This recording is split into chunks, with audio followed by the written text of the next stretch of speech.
Anyway, so I'm in the car right now. I'm on my way headed to Michaela's school, or old school. So the way that I guess sort of unenrolled them or whatever was a little bit backwards, I will say. And I think I'm gonna do a video that kind of talks about the process of like the unenrollment and how to actually get started with homeschool. I feel like when I was looking, you know, of course, I went online looking for information and looking for examples of what to do, and I'm always that person that wants to be that example that I was looking for, or be a better example than what I was able to find, you know? So, and that being said, I was really able to find a lot of stuff about education plans, and, you know, I made my own and different things like that. But the one part of the process was the actual like physical withdrawal from the school. So anyways, basically my kids have been not attending school for the last 10 days since the beginning of November. And I mean, today's the 17th, but of course the weekends and then whatever holiday I think they had out. So the 2 weeks of school that they've been in for November, my kids have not been there. And I keep getting phone calls from the schools that they're absent, and I'm like waiting for this receipt from the homeschool office so I can take it in and withdraw them. So I finally called the homeschool office and I'm like, hi, you know, I submitted my notice of intent and education plans. You know, I just needed to know like what I need to do as far as withdrawal from the school. So she tells me that I need to call each one of the schools individually and find out what is their particular process for withdrawing a student, because apparently it is slightly different at each of the schools. So I called Preston and Penelope School the other day and what have you. So today is the day that I am finally making my rounds to go and I guess officially withdraw these children from school, even though they've already been out of school. Today the process has been really easy. I think Samaya's school right now took the longest, and that's just because she's in high school and they have to make sure that when you're leaving the school or even the district that you're set up to succeed and get your credits when you go somewhere else. And so like I also want to share just really quickly something that I find like pretty interesting is across online, it seemed like there are some schools that seem to give parents a hard time when they come in and say that they're pulling their kids out for homeschool. You know, it looks like I've read just in different places online that like about making sure that you know the laws for your state and different things. I didn't experience that with any of the schools. I pulled 4 children out of 3 different schools here, and I did not experience that at all. Quite literally, I was able to walk right into the school.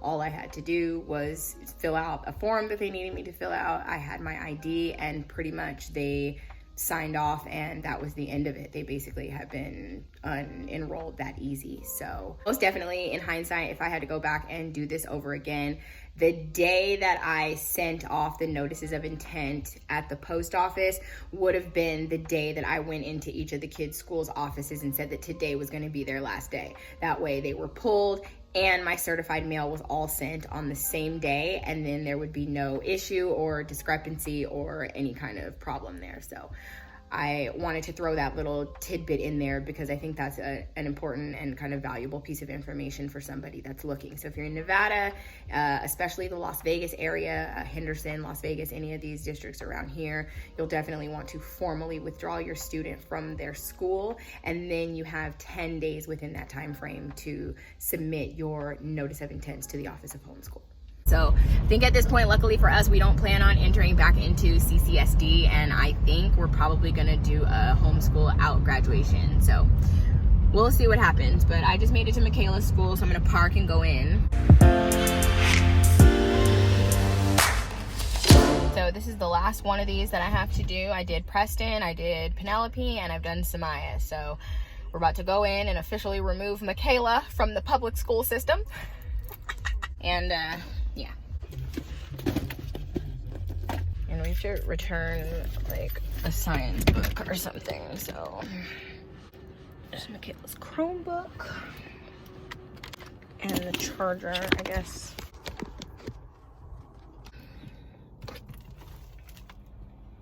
And I think we owe like a fine or something to Michaela's school because somehow she screwed up one of her Chromebooks that I didn't even know about it, and went in and they replaced it. And then she comes telling me, oh, we owe $80. Huh? I ain't paid it.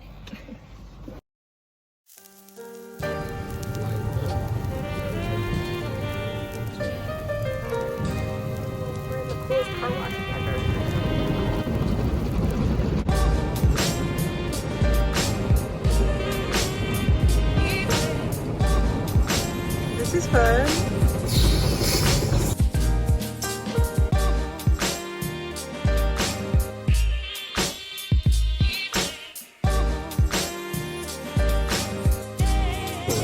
That's cute. And cute it definitely was. My new favorite car wash, for sure.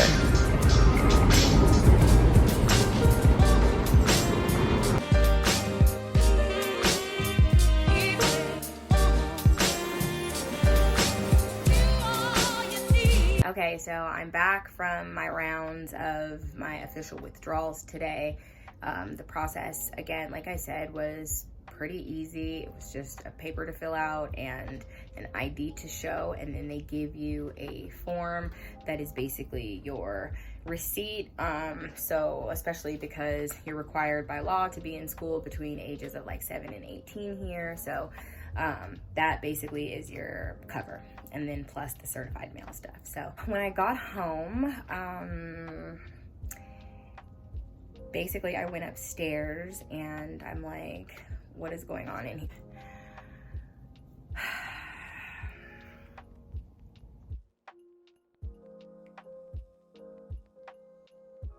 My son is such a busybody, you guys, and I don't know if any other moms out there experience this, but this little boy, he's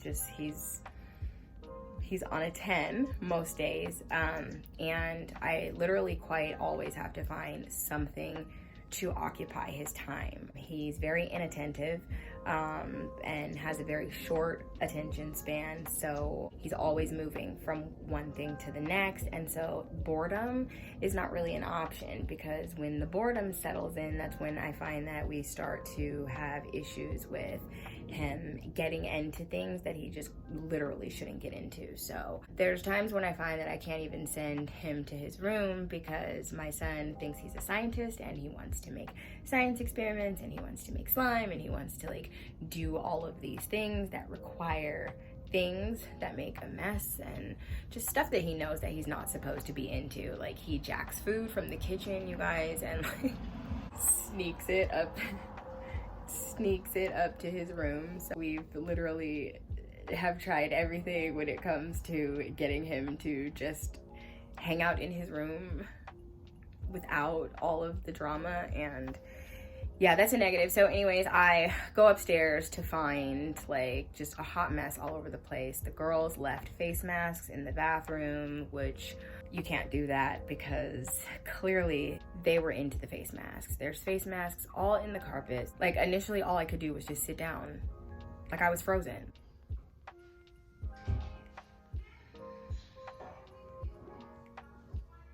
Like all I can do is just sit there. Cause I'm tired a little bit, you know? So we're gonna figure it out. I truly want them to be able to have the freedom to play, but this is just ridiculous. Like they get into everything, and we've talked about writing on anything besides paper. They know better. They know better. Vacation vibe.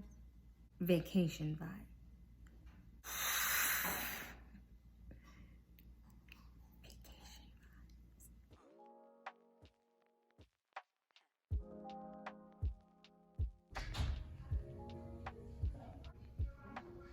It's like always something.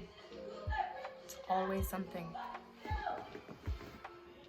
I don't want to take everything out of his room. Like I want him to have things in here, but everything that's in here, if there's a moment of unsupervision, it's like they go crazy in here just doing stuff, you know? Like I want to be able to send him to his room for an hour while I cook dinner, and I should be able to. He's gonna be 7. So I don't know what I'm about to do, except look on Pinterest and try to figure out how to pad this room down.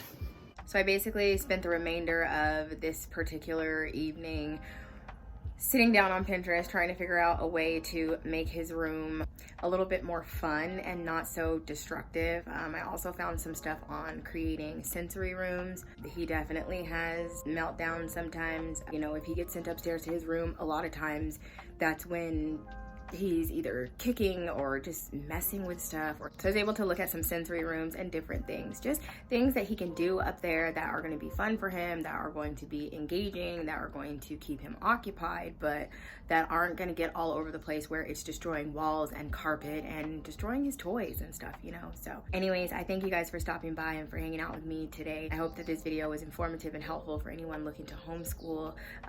This is it. We are official homeschool family over here, and I will see you guys in our next video. Bye.